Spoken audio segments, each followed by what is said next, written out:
assistindo o culto, né? E a gente não assiste o culto, isso é muito passivo, a gente vai lá para cultuar. Né? Não tem jeito de a gente servir de forma mais completa do que entregando a vida da gente em favor de outras pessoas. Ele estabelece aquilo que é o principal modelo de serviço que a gente precisa ter, que é Ele mesmo, é Cristo. Olá, pessoal, a paz a todos. Chegamos ao último dia do Congresso Chamados para Servir. E para fechar o evento com chave de ouro, hoje nosso bate-papo no Fé em Diálogo será com o professor e pastor Tiago Santos, da Igreja Batista da Graça, em São José dos Campos, São Paulo. Olá, pastor. Olá, tudo bem? Tudo bem, muito obrigada por ter aceito o nosso convite, né? É um prazer não só para a juventude, mas também para toda a Igreja Cristã de Nova Vida aqui em Nova Iguaçu, em poder contar com a sua participação. Eu que agradeço, o prazer é meu, uma alegria muito grande estar aqui para o Congresso e ter a oportunidade de falar aqui no programa também, poder compartilhar um pouco daquilo que Deus tem dado para a gente. Amém, que bom. Bom, pastor, a gente vai lembrar um pouco de tudo que a gente aprendeu, né, e ouviu ao longo dessas 4 últimas semanas. No primeiro dia, a gente teve a participação do pastor Heber Campos, falando sobre cosmovisão cristã e sobre a necessidade da gente entender, né, que a Bíblia nos ensina a esperar, né, a confiar no Senhor em todas as circunstâncias. O pastor Wilson Portes trouxe uma palavra muito esclarecedora sobre depressão e nos fez enxergar, né, o quanto a graça de Deus está sobre as nossas vidas a todo momento, independente da circunstância. Né? Isso desde os tempos passados, dos tempos bíblicos, né, citando uma série de personagens bíblicos, inclusive, que passaram por períodos difíceis até a atualidade. E tivemos também, né, o pastor Leandro Lima, que fez uma reflexão um pouco mais aprofundada sobre acerca de servir a Deus em todas as esferas da nossa vida. Né? Então, assim, levando em consideração todos esses tópicos, né, que foram abordados ao longo da nossa conferência, o que você poderia acrescentar como algo também importante na vida de quem quer se tornar um servo disponível, né, atento ao seu chamado na obra? Tá bom. Primeiro eu quero dizer que esses irmãos que vieram e contribuíram com a conferência, com certeza trouxeram um ensino da maior qualidade, né? Então, me alegra imensamente, né, ouvir os temas que já foram abordados por eles. Né? Os 3, a propósito, são irmãos que eu tive a oportunidade de publicar pela editora que eu dirijo, que é o Ministério Fiel, Editora Fiel. Que bom. O pastor Heber Campos, que é um amigo querido, ele publicou um livro maravilhoso sobre cosmovisão, a propósito, né? Ele trabalha em cima do livro de Daniel, né? E mostra como que a gente enxerga e vive nesse mundo pelas lentes das Escrituras. Né? E ele usa o exemplo de Daniel como um modelo de alguém que vive num mundo em trevas, mas que preserva os valores da fé cristã e que transforma esse mundo, redimindo, né, o ambiente ao seu redor, pelos valores da fé cristã. Isso é cosmovisão. Né? Então, a gente pode servir a Deus em nosso viver e nosso mover pela sociedade, por exemplo, preservando a nossa fé e os valores da nossa fé nesse ambiente onde a gente vive. Né? E Daniel é um maravilhoso exemplo para isso. Então, esse é um bom livro do Heber Campos, né? Para quem tem o interesse em estudar esse assunto, vale a pena muito ler o livro do Dr. Heber sobre cosmovisão. Uhum. O Wilson Portes, a gente publicou um livro dele chamado Depressão e Graça, que ele vai passando por todos esses personagens das Escrituras, né, que viveram momentos de angústia. Né, e há um sentido de serviço quando a gente considera as lutas que os nossos irmãos enfrentam, né, nos dilemas da vida, né, seja o sofrimento que é resultado de pecados, né, que afasta a pessoa de Deus e que causa muitas vezes tristeza, abatimento, ou talvez a condição mais orgânica que a pessoa tem, né, ou doenças, tragédias e coisas que às vezes visitam a gente de forma inesperada. Né? Então, há muitas maneiras pelas quais as Escrituras nos ensinam a apoiar, ajudar e a caminhar ao lado daqueles que sofrem. Né? Uhum. Um texto que eu acho maravilhoso é o de 1 Tessalonicenses 5,14, que ensina um pouco isso pra gente. Depois você que está ouvindo aí, vai lá e confere o texto. Okay. E, por fim, o Leandro é um erudito, um sujeito que conhece muito de escritura, né, tem estudos muito aprofundados, já publicados pela cultura cristã, em Apocalipse, né, é alguém que ensina muito bem sobre como viver corandeu, né, face a face diante de Deus. Então, só estou fazendo esse resumo aqui, né, desses irmãos, porque eu tenho certeza que o congresso aqui foi muito beneficiado, né, privilegiado, abençoado. Sim, sem sombra de dúvidas. Né, em ouvir esses irmãos. Então, eu não acho que eu possa acrescentar muito ao que eles já trouxeram, mas talvez um texto que me veio à mente e que eu aprecio imensamente é a palavra do Senhor Jesus Cristo aos discípulos dele. Nós temos essa passagem em alguns dos textos dos evangelhos. Eu vou destacar aqui Marcos 10, e naquela passagem Jesus já está na fase final do seu ministério, caminhando para Jerusalém, e os seus discípulos já caminham com ele, eles já servem ao Senhor Jesus Cristo, muitos deles já eram pregadores, né? E eles tinham ainda uma visão do reino de Deus que não era completa, e eles estavam ainda muito voltados para si mesmos. É muito interessante porque bem nesse trecho a gente tem uma informação de que eles estavam longe de Jesus, disputando entre si quem é que era o principal entre eles, né? Então, é interessante porque essa ideia de ser o principal ou o maior era num contexto de serviço. Eles queriam ser o principal, por assim dizer, né, no reino onde eles trabalhavam, onde eles serviam, onde eles atuavam, né? E Jesus sabe que se passa no coração deles, ele sabe que eles estavam ali tentando definir qual que era o lugar deles no reino de Cristo, né? Um quer sentar à direita, outro quer sentar à esquerda, né? Eles estavam brigando por causa disso, e Jesus, então, como sempre faz, ele é condescendentemente generoso, né? Nem sempre, quando os discípulos estão em falta, ele vai acusá-los, né, de forma dura, mas vai corrigi-los. Ele faz isso amorosamente. E ele usa uma frase que é muito bonita. Ele vai dizer assim: quem quer ser o primeiro entre vocês, quem quer ser o maior entre vocês, seja o primeiro que sirva. E ele que de fato era o maior entre todos eles, ele é o próprio Filho de Deus, estava andando na terra, ele disse que o Filho do Homem não veio para ser servido, mas veio para servir e dar a sua vida em favor de muitos. E assim ele estabelece aquilo que é o principal modelo de serviço que a gente precisa ter, que é ele mesmo, é Cristo.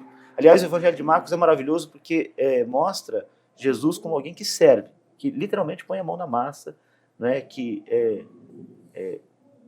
ele cura, ele ensina, ele fala, ele caminha, ele vai, ele volta, né? Ele para ouvir as pessoas, né? Mesmo quando alguns dos discípulos dele querem que ele se apresse para ir para algum lugar, ele vai dar atenção para quem precisa. Aquele episódio, por exemplo, capítulo 5 de Marcos, em que aquela mulher, né, que tinha uma doença terrível, ela toca nas vestes dele, ele pede para que ela se manifeste, ele ouve, ele dá atenção àquela mulher, ele vai chamá-la de filha depois, né, o que é muito bonito, porque era uma mulher sem nome nas escrituras, né?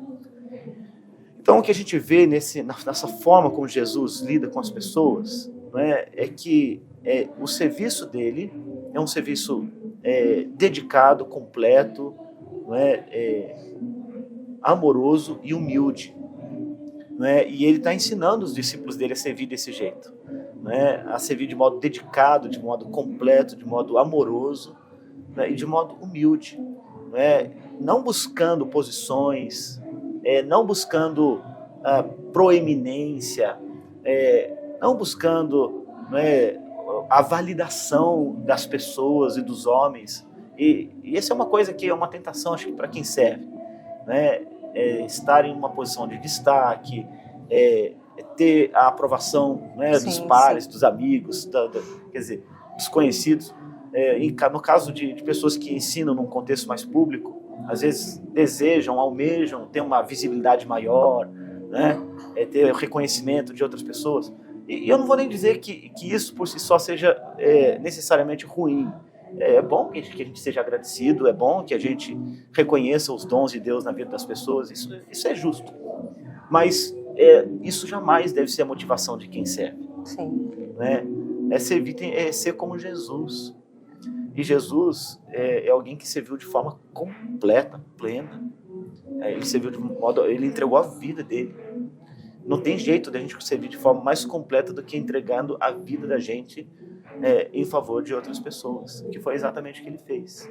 Então ele vai dizer, se você quer ser grande, então sirva, trabalhe, né? E trabalhe como eu trabalho, né? Que é um trabalho que é para a glória de Deus e para o benefício do próximo, né? E não para o próprio engrandecimento. Sim. Né? Não é, e isso é uma luta que a pessoa vai precisar travar contra a vaidade, que foi talvez aquilo que estava, né, movendo os discípulos a entre si tentarem assim, achar quem era maior ou melhor entre eles. Sim. Né? Assim, seja aqui. E Jesus, sendo o maior de todos, né, o texto de Colossenses vai dizer que ele se fez menor do que todos, ele se fez doloso, ele se fez servo, né? Ele se fez um escravo, né, para poder servir. E eu acho que a essência do serviço está aí nessas palavras de Jesus Cristo. É nós sermos mais parecidos com Ele, né, servindo de maneira amorosa, dedicada, né, plena e humilde como Ele fez. Né, e talvez se eu pudesse oferecer meus 2 centavos, né, de contribuição, considerando o ensino já tão precioso que veio desses irmãos, né, eu diria isso, que a gente olhe para Jesus como o paradigma, né, de alguém que serve, de alguém que se entrega completamente, né, para glorificar Deus por seu serviço e servir o próximo. Né? Logo em seguida desse evento, desse encontro de Jesus, ali no mesmo evangelho, a gente tem uma passagem da Escritura que fala do encontro de Jesus com um jovem rico. Né? E aí tem os títulos das Bíblias, falam assim, né, o jovem rico. Eu gosto se eu pudesse, eu mudaria o título, né, já que o título não é um texto canônico, né, foi alguém que inventou aquilo, eu mudaria para os 2 jovens ricos. Um jovem era muito rico, só que o outro era muito mais rico. O jovem rico era aquele que tinha terras, posses, né, dinheiro e tudo mais. O jovem que era muito mais rico era dono do universo. E você tem um jovem que é muito rico, que é o Senhor Jesus Cristo, que está dizendo que ele abriu mão de tudo, ele abriu mão do cosmos, do universo, da glória, da majestade do trono que ele tinha para servir. Né? E aquele jovem que era pobrezinho até, não queria abrir mão da fazenda dele, dos gados. Então Jesus está mostrando o tempo todo, nos encontros dele, nas conversas dele, né, para os discípulos dele, o que é serviço, entende? Que é você se dedicar, né, de forma plena, como ele fez, né, de forma humilde e de forma amorosa ao outro. É muito difícil servir assim. Né? É muito difícil servir quando os outros não estão olhando. É muito difícil servir quando não há um reconhecimento público. É muito difícil servir quando não se está ocupando uma posição de maior destaque. Entende? Mas é assim que a gente é chamado para servir. Sim. Né? Às vezes longe do olhar das pessoas, mas muito próximo do olhar de Deus. É o básico que a gente não pode, não deve esquecer em momento nenhum. Né? Às vezes a gente tenta criar teorias para buscar um formato perfeito do servo, mas a gente só precisa se espelhar em Cristo, o exemplo que ele deixou de forma tão clara para a gente, disponível através da palavra. Né? Então, se a gente estiver disposto a focar em quem ele foi, no exemplo que ele foi, a gente já consegue atingir esse objetivo. O apóstolo Paulo vai falar um pouco sobre isso, sabe? Ele fala em vários lugares. Um dos textos que eu gosto muito, em que ele fala sobre serviço também, ele se coloca como um modelo de serviço, né? No caso, serviço ligado ao que ele fazia, um apóstolo, um pastor, né? Um plantador de igreja. Na primeira epístola aos Tessalonicenses, capítulo 2, ele vai relembrar aquela igreja lá em Tessalônica, como foi a passagem dele por lá, né? E então ali, aliás, para quem quer servir, né, gente que está pensando aqui em serviço, esse é um outro texto muito precioso para se ler, tá? Então fica aí anotado, 1 Tessalonicenses capítulo 2. Lê o capítulo todo, porque ali você vai ver um modelo de alguém que entendia como Jesus serviu e que imitava Cristo. Né? E no contexto do ministério que Deus deu ao apóstolo Paulo, né, pregar o evangelho de Deus, ele diz que ele fez isso não para agradar a homens, mas a Deus. Ele usa exatamente essa expressão nesse capítulo 2. Né? Então ele tem uma noção muito clara de que, no final das contas, quando a gente pensa em serviço, claro, muitas pessoas que podem ser beneficiadas com o que a gente faz. né? O nosso serviço precisa ser voltado para o próximo. É um ato de amor, né? Ele visa a edificação do outro, mas no final das contas, né, o nosso serviço ele é em primeiro lugar para Deus. O apóstolo Paulo tem essa noção, ele entende que na medida em que ele serve de forma tão plena a Deus, ele vai também abençoar as pessoas que estão perto dele, né? E aí ele vai contar um pouco como foi o serviço dele como pastor ali, né? Olha, eu não procurei palavras de bajulação, eu não tentei agradar os homens, né? Eu preguei o evangelho que Deus confiou a mim, o evangelho que é de Deus, não é dos homens, né? E aí, enquanto ele vai descrevendo esses serviços todos que ele, né, prestou para aqueles irmãos, para aquela comunidade em Tessalônica, ele vai destacar o quanto que ele fez isso movido por amor a eles, né?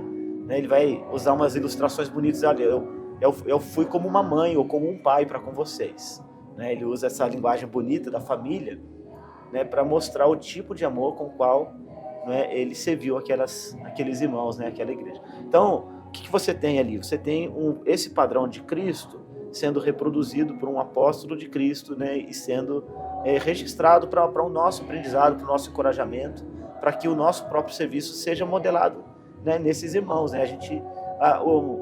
O pastor Jonas Madureira, né, um amigo muito querido, aliás, só o único problema dele é que é palmeirense, mas fora isso, gente boa. Mas ele vai dizer no livro dele, O Curso do Discipulado, que a gente até publicou pela Fiel também, né, que o princípio do discipulado é a imitação, não é? É a imitação de Cristo, né? É a imitação, né, dos modelos que estão mais próximos de Cristo, né? Esse é um bom princípio de discipulado. Então o apóstolo Paulo entendia isso, por isso que ele fala, sede meus imitadores como eu sou de Cristo, né? E a gente olhando um texto tão bonito como esse de 1 Tessalonicenses 2, né, a gente pode ter neste texto um modelo para a gente imitar também, sabe? Sim. Em termos de serviço, quando a gente vai, né, servir as pessoas no contexto da igreja, né, com os dons que Deus deu para a gente. Entendi. Bom, pastor, para fechar, qual seria o maior desafio, né, para a igreja de hoje no que diz respeito a identificar e exercer o seu chamado, independentemente do ministério de atuação? Tá. Essa é uma boa pergunta, né? Eu acho que é um dilema para muita gente. A primeira coisa, talvez, importante para a gente entender é que no reino de Cristo, todos somos sacerdotes, né? Essa é uma linguagem interessante, que você vai encontrar lá no Velho Testamento uma promessa de Deus, né? Lá em Êxodo capítulo 19, um pouquinho antes daquele momento tão apoteótico, né, em que Deus fala para toda a nação aquelas 10 palavras, os 10 mandamentos, né? Há uma promessa dele de que ele vai fazer do povo dele um reino de sacerdotes. Esta expressão vai aparecer de novo no Novo Testamento, no ensino do apóstolo Pedro. Ele está falando da igreja, né? E ele vai dizer, vocês são sacerdócio real, né? Também pode ser traduzido por reino de sacerdotes. João, ele vai depois usar essa mesma expressão lá no livro de Apocalipse. E o que o sacerdote faz? No Velho Testamento, o sacerdote vem da tribo dos levitas e ele essencialmente serve. Ele é aquele que no meio do povo de Deus, né, ali nas tribos de Israel, vai atuar, por exemplo, na vida do templo, né? E isso implica uma série de serviços, né? Desde os serviços mais reconhecidos, né? Por exemplo, os sacerdotes que oficiavam no templo, fazendo o sacrifício, né? Preparando o sacrifício, preparando os itens que eram consagrados, né? O pão da proposição, etc., né? Aquelas cenas assim tão marcantes que às vezes, né, são bem emblemáticas, depois a gente vai compreendê-las melhor lá em Hebreus, mas eles faziam muito mais do que isso, né? Os sacerdotes, eles cuidavam das questões sanitárias, né, do povo de Israel, das questões de saúde, né, de limpeza, né, de purificação, abriam e fechavam a porta do templo, cuidavam da música, é muito serviço. E agora, aquilo que era exclusivo de uma única tribo do povo de Deus se torna uma realidade para todo o povo de Deus. É uma promessa de que todos nós somos sacerdotes. Então, entender isto é muito importante, porque isso quebra um pouco aquela visão que no culto, na igreja, na vida da igreja, né, você tem um grupo de pessoas mais maduras que estão ali servindo, né, enquanto você tem outras que estão, eu não gosto dessa expressão, mas eu vou usá-la aqui, assistindo o culto. Né? E a gente não assiste o culto, isso é muito passivo, a gente vai lá para cultuar. Né? A gente não vai para assistir, a gente vai lá para cultuar junto com os nossos irmãos. E a partir daí você já tem um primeiro princípio de serviço. Né? A vida da igreja não é uma vida de passividade em que a gente só recebe, é uma vida pactual, né, em que eu recebo sim, mas eu dou também aquilo que Deus deu para mim. Então, se eu entendo que eu tenho um chamado sacerdotal, que todo crente é um sacerdote, eu vou entender que eu tenho sim de servir na igreja. Então, antes de eu pensar, né, para responder sua pergunta, em que serviço eu vou atuar, eu preciso primeiro me reconhecer como um servo, como um sacerdote de Deus, que fui chamado para servir. Há muitos ministérios que são, que a gente não tem nome para eles, mas que são muito importantes.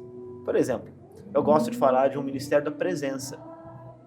Essa coisa da pandemia que teve aí, né, abalou muito essa realidade da presença. Né? A gente começou a ter as reuniões online. Graças a Deus, separado todo aqui, ele ajuda a gente a fazer a nossa mensagem chegar longe. Né? Mas ele não substitui esse contato, sabe? E a igreja ela foi chamada para estar junta, em assembleia, né? Unida, para servir, cantar e tal. E estar perto do outro é uma forma de servir. O canto congregacional é um serviço. Quando está todo mundo cantando, eu estou cantando do meu coração, é para Deus, mas eu estou cantando para o meu irmão também. Eu estou pronunciando com as minhas palavras, né?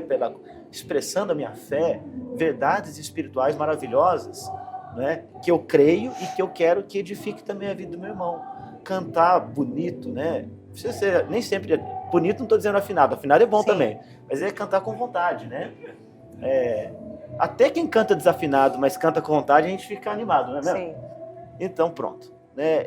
Cantar é uma forma de servir, sabe? Estar no culto é uma forma da gente servir. Às vezes, com um pouquinho que Deus deu pra gente, sabe? Ser cordial com o irmão, ser hospitaleiro. O apóstolo Paulo fala isso em Romanos capítulo 12. Receber uma pessoa na casa da gente, dar um cafezinho, sabe? Um bolo e conversar. Olha, como que você está? Eu vi que você estava meio triste esses dias. O que eu posso orar por você? Isso é serviço, gente. Às vezes a gente pensa que o serviço ele vai se resumir a aquelas coisas. Aí a gente pode ficar que nem os discípulos de Jesus, brigando para quem vai falar lá na frente, quem vai ter um ministério de música, quem vai ter o maior destaque. Mas a gente pode descobrir rapidamente como a gente pode servir só abrindo o coração para servir, para reconhecer esse sacerdócio que Deus deu para a gente. Né? Dando perto das pessoas, orando por elas, né? Recebendo-as em nossos lares. Às vezes até dando testemunho já é uma forma, né, pastor? Tem uma frase, se eu não me engano, é de Spurgeon, que ele fala que a nossa vida vai ser a única Bíblia que muitas pessoas irão ler. Exato. Né? Então, olhando por esse lado, eu acho que até o ato de você, no seu dia a dia, na sua vida, no seu cotidiano, você demonstrar, né, a vida como um cristão tem que levar, servir a Deus nos seus atos, já passa a ser uma forma de serviço. Né? Isso, você está certíssima. A frase de Spurgeon é boa. Não sei se ele disse, mas se ele não disse, ele pensou, com certeza. Não, mas a frase é boa, gostei. Mas então, eu penso que a gente pode descomplicar um pouco essa coisa, né, de ficar, qual que é meu dom? Será, né? Eu não sei cantar, eu não sei tocar, eu não sei falar na frente. Né? Olha, pode ser coisas muito simples. Tá? Você vê que tem uma sujeirinha ali, pega uma vassoura e varre, entende? Você viu que tem uma pessoa que está meio isolada ali, vai lá, chega perto dela, conversa com ela. Tem muitas coisas que parecem pequenas, mas que fazem muita diferença no reino de Cristo, né? E que são maneiras da gente servir. Eu acho que antes até da gente tentar encontrar o dom da gente, é ter a disposição de exercer o dom que Deus dá pra gente. E eu acredito que na medida em que essa disposição ela é algo intencional, eu preciso colocar na minha cabeça, eu tenho, né, de ser útil aqui, de abençoar os meus irmãos, que as oportunidades vão aparecer e que aqueles dons mais refinados, vamos dizer assim, eles também vão aparecer, entende? Algumas pessoas vão ter aptidão para ensinar, outras pessoas vão ter, né? O apóstolo Paulo fala que há muitos dons diferentes na igreja, né? Eu citei Romanos 12, tá aí, um outro texto para ler, né? Leia Romanos 12, você vai ver uma lista, não exaustiva, mas muito boa, de maneiras pelas quais a gente pode servir na igreja, né? Então, alguns doam com liberalidade, outros ensinam, outros, né? Ele vai falar sobre isso, né? O apóstolo Pedro também fala de alguns dons e tal.